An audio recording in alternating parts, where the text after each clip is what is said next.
the infamous Jeep cowl dent.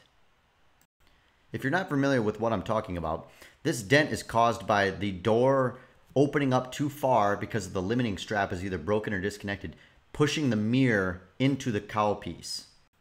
Here we are looking at it under a paintless dent repair light, as well as here's with a $50 coin laying on it. It's actually bigger than a $50.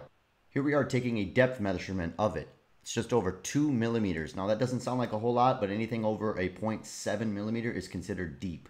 And this is 3 times that.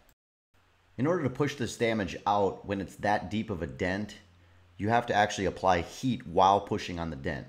We have to keep a heat gun constantly pointed at this damage, ranging it anywhere from 160 to 200 degrees. So we set it right at about 180 here. We're keeping a constant heat on it in order to push this dent out in order to not crack the paint.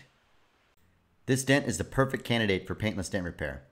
The reason being is if that piece has to be repainted, the windshield pillar here needs to be repainted, all those bolts need to be taken out, the hood needs to be repainted, as well as taking all the pieces off, the front strap there, the fender flare needs to come off, the fender needs to be repainted, the antenna needs to come off, the bracket there, as well as the stickers and decals there.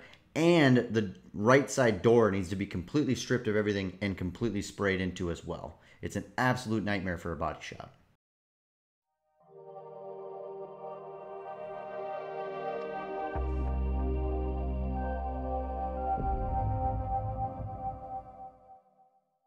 Here we are all finished up with a comparison of a paintless dent repair light and the natural reflection.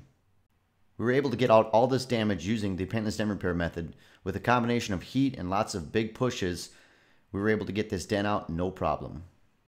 If you have a Jeep with this infamous dent, feel free to give us a call at 605-595-4061. We'd be happy to work with you, and thank you for watching.